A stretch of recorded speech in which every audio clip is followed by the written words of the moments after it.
Poštovani gledaoci, vodimo vas u Marsej, gde je danas obeleženo 90 godina od ubistva Aleksandra I. Ujedinitelja. Na Nacionalni dan davanja, kada se promoviše filantropija, solidarnost, kultura davanja uopšte, koji obeležavamo 9. oktobra na dan rođenja Mihajla Pupina, velikog srpskog naučnika i filantropa, ove godine, kada su mladi u centru pažnje, predstavljamo vam humanitarnu organizaciju Srbi za Srbe, čiji rezultati zadivljuju. Naši gosti vode vas u Los Angeles, New York, Toronto, a naši reporteri u nemački grad Augsburg. Dobrodošli u magazin Srbija na vezi. Izvolite.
Povedi me ti sa sobom, do kraljeva grada, do kraljeva grada. Tamo mene čeka jedna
Ovaj muzički nastup u našem studiju dobar je primer kako muzika spaja dva kontinenta. Pijanistkinja Nevena Živković zajedno sa svojim kolegom Duškom Stamenkovićem iz Beograda, je li tako?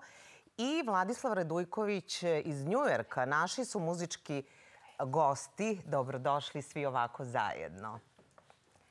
Pored mene još dve dame. Olivera Peruničić, glumica, diplomac sa prestižne škole glume iz Los Angelesa, Stella Adler. Danas sa kolegama koji su učili glumu van Srbije priprema premijeru predstave Samo bez mrlja, zakazanu za 14. oktobar u Teatru Vuk u Beogradu. Dobro nam došli. Bolje vas našla. I Marija Morović predstavlja svoje kolege iz humanitarne organizacije Srbi za Srbe, koji su svojim marljivim radom i uz pomoć oko 150.000 donatora širom sveta skupili samo u prošloj godini skoro 3,5 miliona evra i pomogli 220 porodica koje broje oko 750 dece, kako na Kosovu i Metohiji, tako i u Republici Srpskoj, Crnoj Gori, Severnoj Makedoniji i svuda tamo gde je najpotrebnije. Dobrodošli, Marija. Bolje vas našla. A predlažemo, poštovani gledalci, da najpre odemo do Marseja u Francusku, gde je danas izvanično obeleženo 90 godina od pogibije kralja Aleksandra I, ujedinitelja, tako su ga zvali, i kako je sve izgledalo pogledamo u slici zajedno u narednim minutima.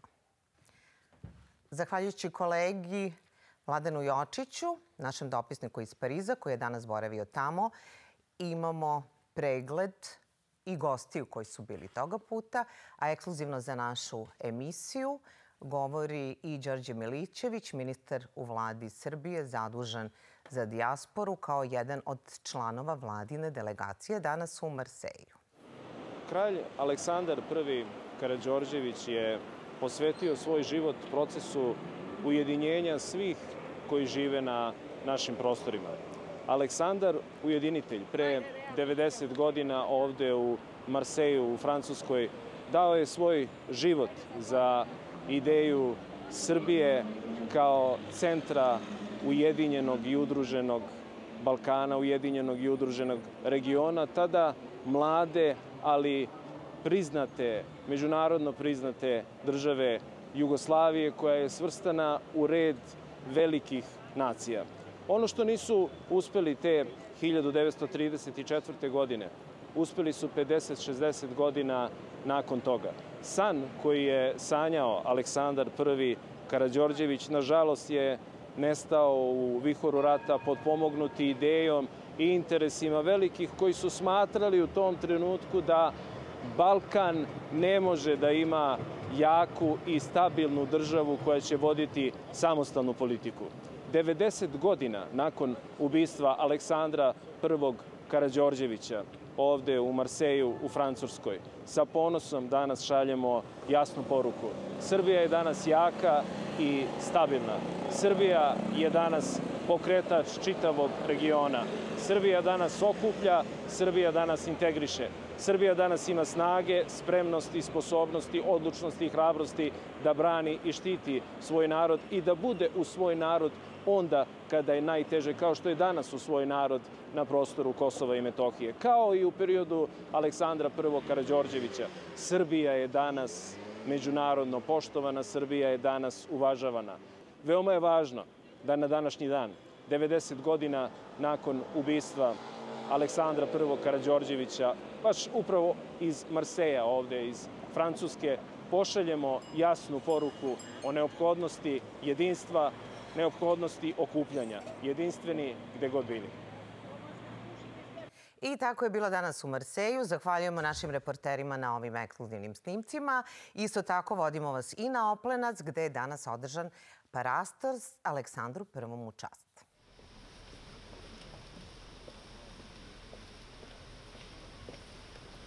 Slava i hvala za sve što je uradio. Hvala. Aleksandra I ujedinitelja. I zašto to možemo tvrditi?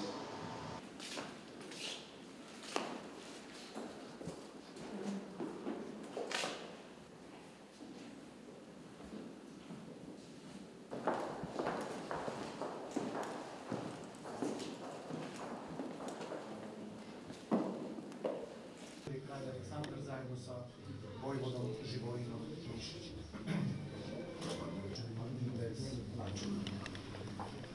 Inače, mogu samo da... Pošto je jako mali prostor, imamo previše dokumenta, Mi smo izdvojili neke od vas. Dobro, ući ću odmah, samo da je u čemu je riječ. Slava Otcu i Sinu i Svjatomu Duhu i nije prisnilo vijek. Istiniti Bog naš, molitvama predse svoje matere, prepodobnih i bonosi otaca naših. Vraćamo se našim temama i gostima. Zadivljujući podaci koji su mladi ljudi Humanitarne organizacije Srbi za Srbe postigli u prošloj godini, zahvaljujući kojima je i donatora sve više širom sveta, a sve zbog pomoći opet najugroženijima. Je li tako, Marija? Najpre čestitamo na rezultatima koje ste postigli u prošloj godini. Hvala vam od srca u ime Humanitarne organizacije Srbi za Srbe i hvala vam pre svega što pomno pratite naše delovanje i što znate tačne podatke iz godine u godinu kako se menjaju, kako se povećavaju i kako uvek u vašoj emisiji to uspemo nekako da prezentujemo. Sa zadovoljstvom vas je pratiti jer ste zaista dobar primjer u onome što radite. A još i mlada ekipa ljudi, to nam je tek zadovoljstvo. Jeste, mladi smo još uvek. Tako je. I dobro, gde možete da kažete da je opet vaš najveći značaj u ovoj misiji, svojevrsnoj misiji koju obavljate već godinama unazad? Pa mi, eto, kada pomenemo sve te podatke, stvarno zvuči neverovatno kako meni koja sam tu nekoliko godina, tako i ljudima koji su od samog osnivanja uz organizaciju. To su tada ljudi koji su imali 18-19 godina, sada imaju 36, 7, 8 godina, či 20 godina skoro organizacija postoji. I verujem da oni u samom startu nisu mogli da pretpostave da će priča ovoliko narasti i da će dostići ove razmere. Pričamo o 16 miliona evra prikupljenih donacija do sada, više od 3300 pomognutih porodica, ali uvek nekako volimo da istaknemo jednu, jer kada se priča o jednoj porodici, o jednom detetu, priča može da se doživi, a o brojke niko ne može, posebno tako velike, ni da zamisli, ni da shvati o čemu se tu radi i koji je značaj zapravo organizacije. Evo, mi danas donosimo priču o porodici Delić. U pitanju je porodica sa 4 dece iz Obrenovca. Njihov otac Rajko, on je služio, da kažem, i Bogu, i državi, i narodu, i svojoj porodici. U pitanju je jedan čovek koji ima gelere od rata u svom telu i zbog toga ne može da obavlja teške fizičke poslove. Iz poslednjeg rata na ovim našim prostorima. On je izbjegao iz Bosne, došao je u Brenovac na VMA upravo zbog tih gelera. Inače je čovek iz Mostara. I evo tu je nastanio se u ovoj maloj kući koju je kupio tako što je skupio nekih 9.000 evra i kupio je posle kada je pazario tu kuću, shvatio je da je, kako on kaže, to mačka u džaku, da tu ima gomilu nekih stvari koje treba ispravljati, prepravljati, dograđivao, sređivao kako su se deca rađala. Ali, nažalost, zbog zdravstvenog stanja, zbog situacije u kojoj se nalazi, nije u mogućnosti da deci obezbedi bolje uslove za život. To je samo jedna od priča. Mi ćemo pokazati ovdje i našim gledalcima kako danas izgleda jedna od kuća koje ste uspeli da renovirate, opet jednoj višečlanoj porodici, je li tako? Tako je, radi se o porodici Čuturilov i to je, da kažemo, srećni deo naših priča, pošto uvek predstavimo priču kako je porodica živela pre i nakon toga kada ih uselimo u novi dom, imamo tu taj tužan moment, imamo srećan moment, kao u bajkama sve se završava sa srećnim krajem, što je najvažnije, ali eto, Čuturilovi su možda jedna od najtežih priča sa kojima smo se mi kao organizacija susreli. U pitanju je porodica koja je živela u pećini, doslovno u pećini. Oni to zovu lagum, ali to evo možete vidjeti na kadrovima, na ekranu, bukvalno jedan deo stene koji je iskopan, tu je krevet. A gde se to nalazi? U pitanju, Čuturilovi su iz sela Mošorin kod Titela. I mi smo ih sada uselili u nov dom. Kupili smo, to je bila nekada škola. Izgleda prosto neverovatno u ovo vreme da tako ljudi žive, je li tako? Izgleda posebno zato što je taj njihov lagum i, ajde da kažemo, ta mala kuća koja je bila blizu, ali to je kuća njihove bake. Pećinski ljudi u današnje vreme. Tako, i to baš možda na nekih nekoliko stotina metara od autoputa. Mi se tim autoputem svakodnevno krećemo, a nismo svesni toga da na nekoliko stotina metara žive ljudi u pećini u današnje vreme. I to su ljudi koji nije samo da nemaju dovoljno za život, nemaju te osnovne uslove, nego imaju zdravstvene probleme. Zlatica i Mira, oni imaju ozbiljnih zdravstvenih problema, što se može i vidjeti na videu. Gledamo da nekako ne zadiremo previše u njihovu privatnost, da to ne objašnjavamo.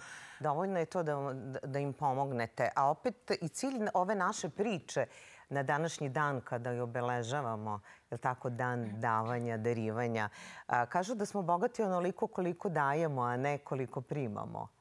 Upravo tako. Evo, vrednost ove akcije za porodicu Čitvorilov koja je dobila novu kuću. Mi smo kupili jednu staru kuću, to je nekada bila škola. Renovirali smo je, tu ima i pomoćni objekat.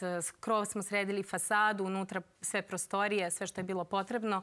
Opremili smo novim nameštajem tu kuću i oni su se uselili.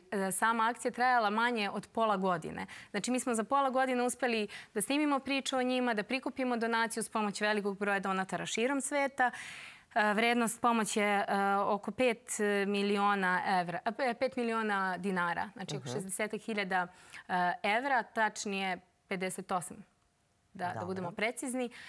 I to je prosto neverovatno. Ajde da kažemo još, ako bismo se vratili pre 20 godina, kada je to sve počelo jednom malom akcijom i danas gde smo 200 porodica godišnje, tačnije to prošle godine 220, jedna porodica koju smo za 6 meseci uspeli da promenimo život, ali opet pominjem, to je najteža priča koju sam ja prisustvovala, a i mislim da je jedna od težih koju je organizacija imala, jer nismo imali porodice baš u pećini koje žive. To je stvarno nešto što je potreslo celu Srbiju. Transparentni ste u vašem radu, što je velika stvar i nije čudo što imate već toliko donatora širom sveta. Rado se ljudi odazivaju svim vašim akcijama. Na nama je da vas podržimo na ovaj način i poželimo da toga imate još mnogo sa vaše strane, a da opet s druge strane se možda usmerite na neke finije i lepše stvari, da nemamo tih primjera takve nemaštine u ovo vreme, makar tamo gde žive naši. Tako je, da će Bog da imamo što manje posla. Hvala na ovoj divnoj priči, Marija. Hvala vam. U ovom trenutku idemo i do Toronta. Njegova svetost, patrijarh srpski, gospodin Porfirije, je u zvaničnoj poseti srpskoj zajednici u Kanadi, u najvećem kanadskom gradu, gde opet živi i dosta Srba. Prisustvovao je proslavi 70. godišnjice crkve Sveti Sava u Torontu, a sa tog događaja izveštava naš vredni kolega Aleksandar Žegić. Liturgiju na dan proslave 70. godišnjice Srpske pravoslavne crkve Sveti Sava u Torontu služio je njegova svetost patrijarh srpski gospodin Porfirije zajedno sa vladikom kanadskim Mitrofanom i drugim vladikama i sveštenstvom iz Kanade, Sjedinjenih Država i Srbije. I blagoslov Božji da dođe na ovu crkvu, na naš narod ovde u Torontu i širom Kanade. Došao je da obiđe ovu crkvu Svetoga Save, prvoga arhijepiskopa posvetitelja srpskog, i ujedno da obeležimo značajan jubilej.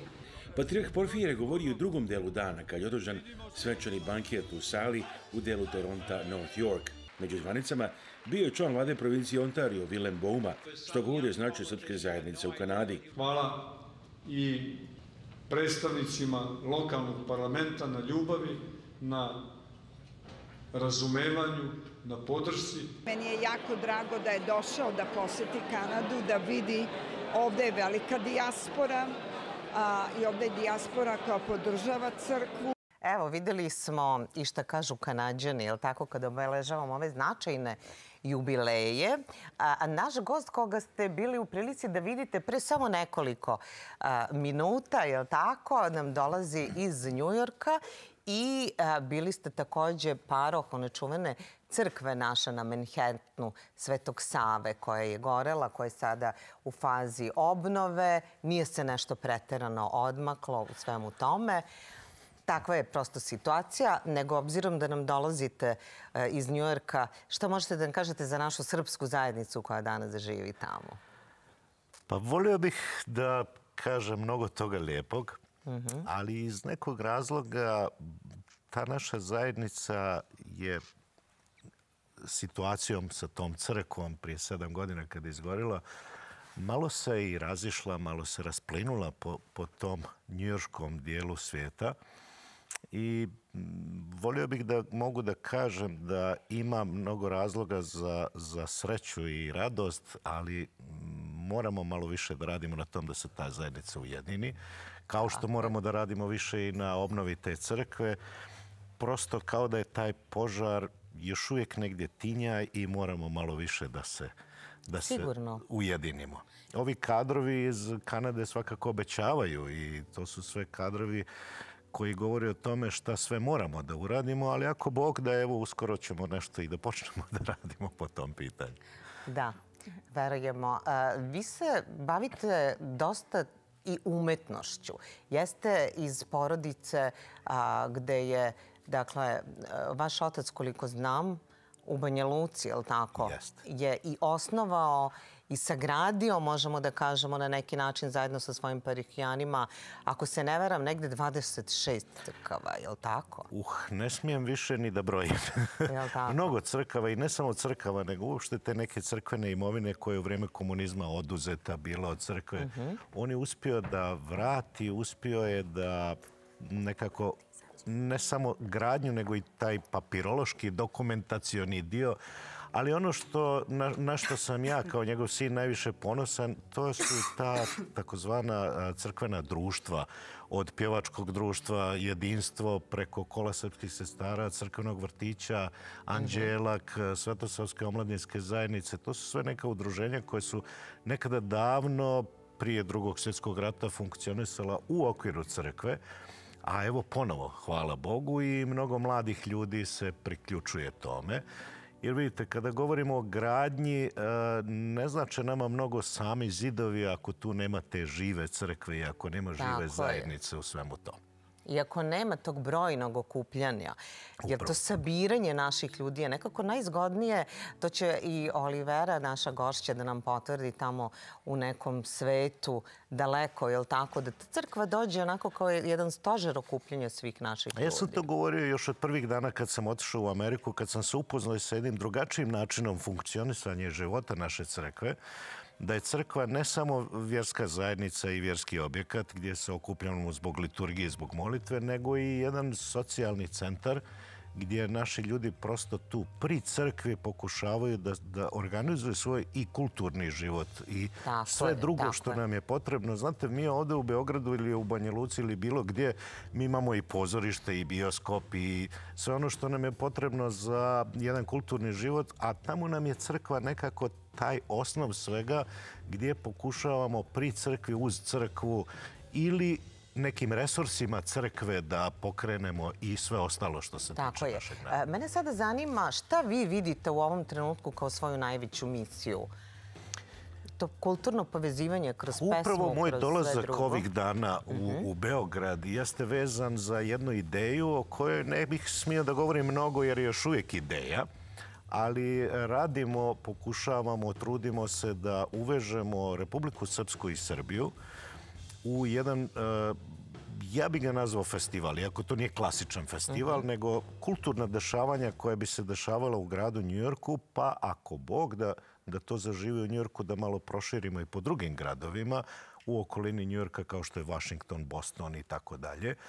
Da imamo malo više tog kulturnog života, da nam češće dođu ljudi koje gledamo na televiziji, u filmovima, glumci, književnici, muzičari, slikari. Ma gde oni živeli, je li tako? Ma gde oni živeli, jer znate... A svi nekako vole New York. Ja sebe vidim u tom pravcu, ne samo kao sveštenik, nego kao neko ko je prosto, eto, živi tom nekom kulturom i muzikom, evo i... Biće zanimljivo da čujemo i u drugom delu emisije sa Nevenom, koja je opet naša gore listi koja se opredelila da ipak tu muziku neguje ovde sa raznim izvođačima. Kako vi to uspešno spajate? Kaže, muzika je čudo i spaja, eto. Muzika je zaista čudo u svakom pogledu. A moja sreća što ja Nevenu znam preko 20 godina, što smo se družili nekada još kao studenti, i što je Nevena spojila mene sa različitim producentima, muzičarima ovdje u Beogradu za ovu moju muziku koju sam ja nekako osmislio u smislu da sam je dao prvu inicijativu, a onda ti muzičari i ta ekipa dodaju nešto svoje. I evo, ako Bog da do kraja godine bi trebao da izađe taj album sa obradama naše stare izvorne muzike, malo modernijim obradama. Ibr smo čuli na početku. Imaćemo prilike da čujemo i na kraju još jednu pesmu, O tom potom. Ja vidim da je naša gošća ovde nestrpljiva. Kad pričaju oni koji vole Ameriku, pa neko više voli New York, neko više voli Los Angeles, da je, na primjer, Olivera odabrala, a ja pretpostavljam da je to zbog one čuvene škole glume, tako Stella Adler, koja se nalazi baš u LA-u, gde si ti bila svojevremeno. Jeste, ali moram da kažem da sam ja imala veliku dilemu da li da idemo u New York ili Los Angeles. Aha, eto. Zato što Stella Adler je zapravo prvo osnovana u New Yorku. I onda su nedugo zatim otvorili istu školu i u Los Angelesu. Tako da kogod je primljen na akademiju, on može da bira da li će da ide na akademiju u New Yorku ili u Los Angelesu. Tako da sam imala veliku dilemu u koji grad da odem i u poslednjem momentu sam odlučila hajde da odem u Los Angeles, baš zato što je drugačiji od New Yorka, a samim tim i od Beograda. To je jedan jako specifičan grad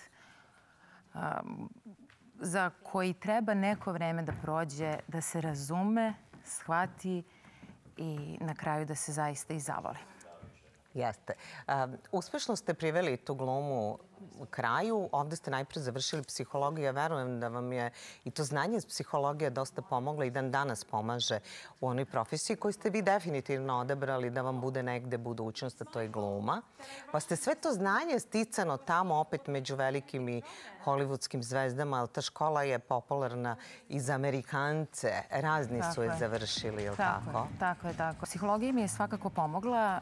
Pre svega da upoznam sebe i samim tim ja sam ubeđena u to da sam ja iz tog razloga spremila prijemni na način na koji sam ga spremila. Znači ja sam prosto prepoznala šta je za mene u tom trenutku, šta meni nekako emotivno leži i upustila se u traženje materijala za prijemni i napravila sam dobar izbor. To je nešto što je rezonovalo sa mnom u tom trenutku i eto, to je prvi korak gde sam ja primetila kako je meni psihologija pomogla.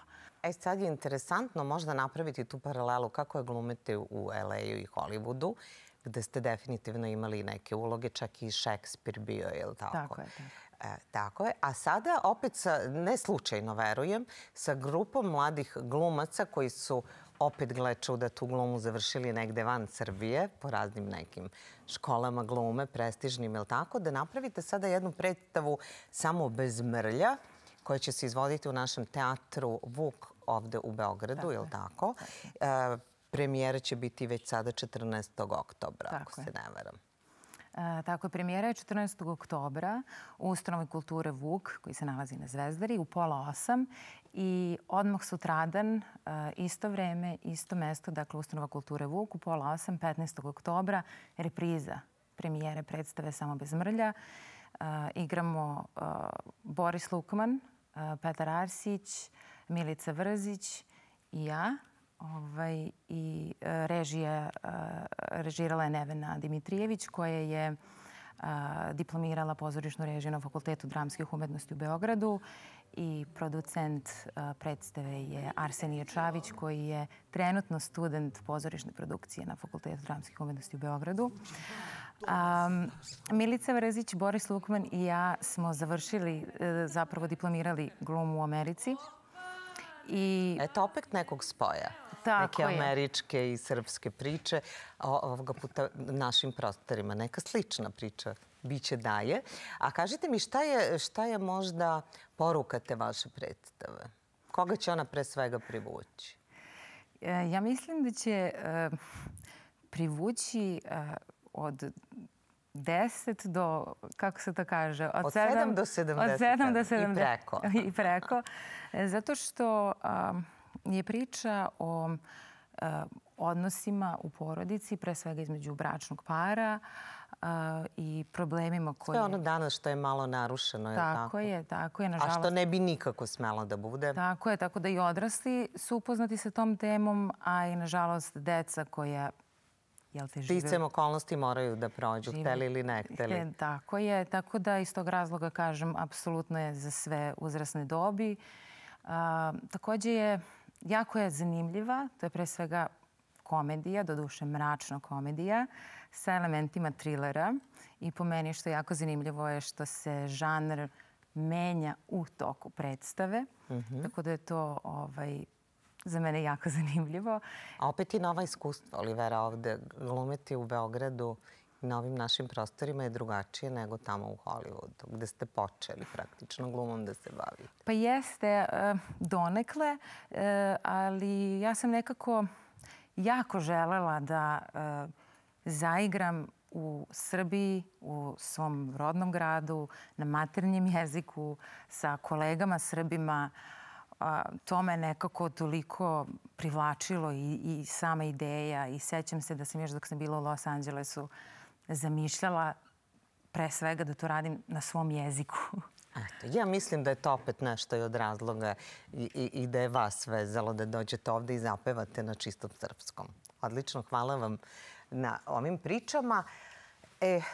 Ja bih sada voljela da svratimo i do Nemačkog grada, zahvaljujući našem kolegi, saradniku Vlastimiru Vidiću i snimatelju Staniši Raduloviću. Vodimo vas u nemački grad Augsburg, gde je održana svečana akademija povodom 30 godina Srpske pravoslavne crkvene opštine, koje su prisustvovali, pored parohijana i ugledne zvanice, predstavnici kako crkve, tako i zvaničnika ovog nemačkog grada.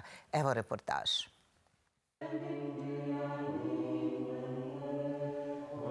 Sredinom mjeseca septembra Srpska pravoslavna crkvena opština Augsburg obilježila je veoma vrijedan jubilej, 30 godina postojanja.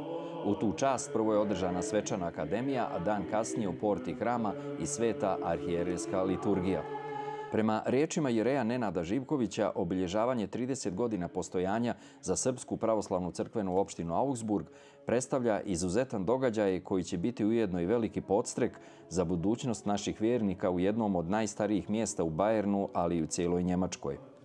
Živjeti, to je vladika Grigorije govorio, u dijaspori, odnosno negde u inostranstvu, kako mi kažemo u dijaspori, i opstati tako jedan dugi niz godina je veoma, veoma značajna stvar. I da je ova zajednica najpre mogla da bude organizovana, osnovana i da postoji, da je ovaj hram kupljen, da je sve to bilo moguće, ravno je, rekao bih, zaista jednom Božjem čudu koje je uz Božji blagoslov i pomoć naravno ostvarno i tim velikim, neopisivo velikim i značajnim trudom naših vjernika. Obilježavanju ovog izuzetno vrijednog jubileja za srpsku zajednicu u Augsburgu prisustvovao je i arhijepiskop Dizeldorfsko-berlinski mitropolit njemački Grigorije. Lako je možda da čovjek bude pojedinac negdje u nekom gradu i da preživi, jer ljudi se snalaze, nekako preživljavaju, ali da postoji jedna zajednica u kontinuitetu, to je mnogo teško.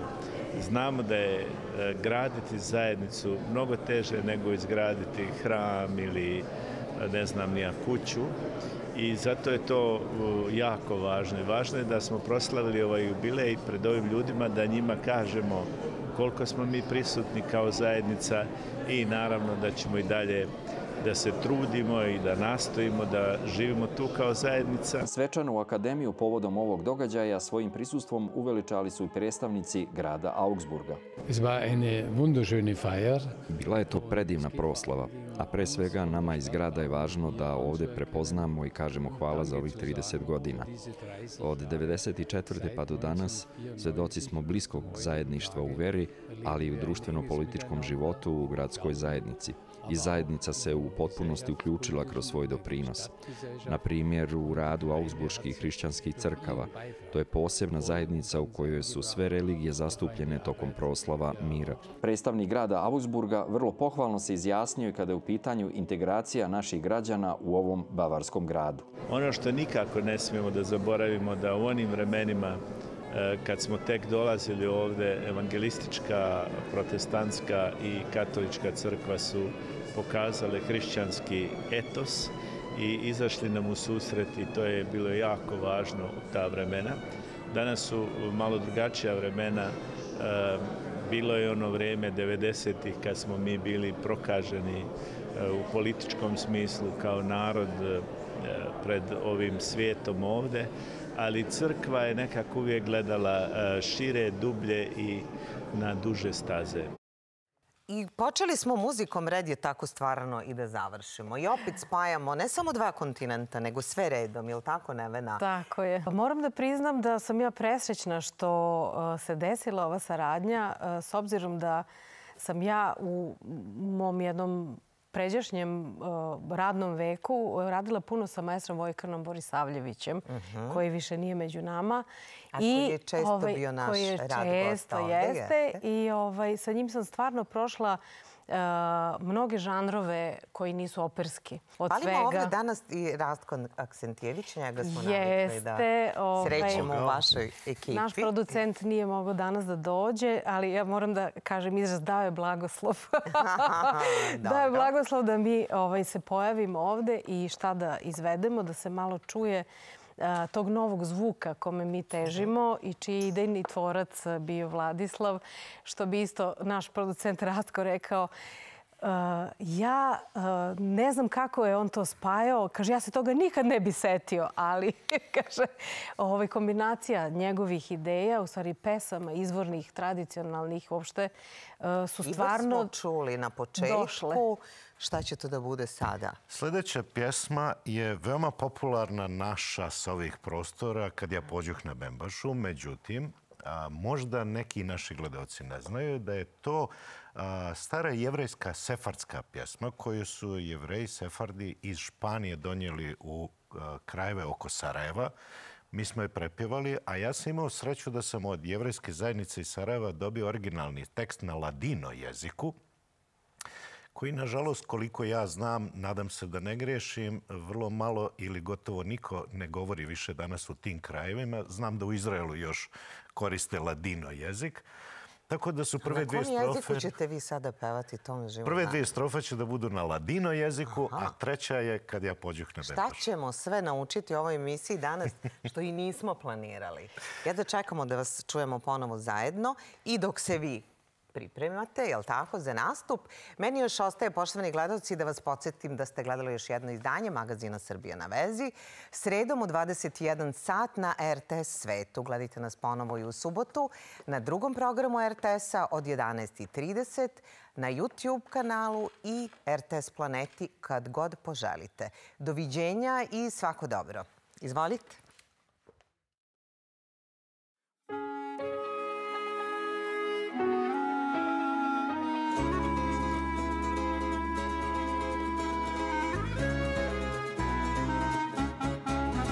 Mi querido, mi amado, que lo sabe dónde estás, mi querido, mi amado, quiero verte y nada más, mi querido, mi amado. Pero verte y nada más.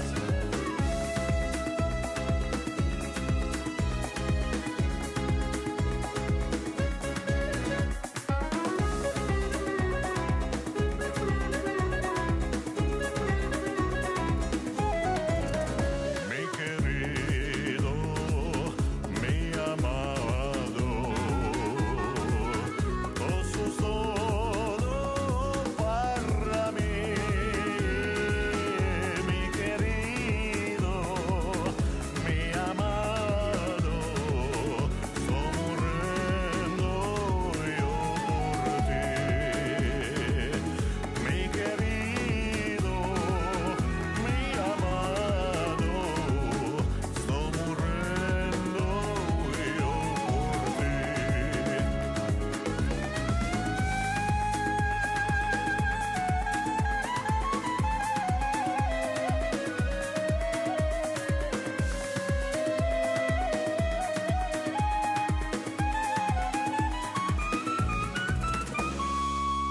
Kad ja pođu na Bembašu, sabe embaixo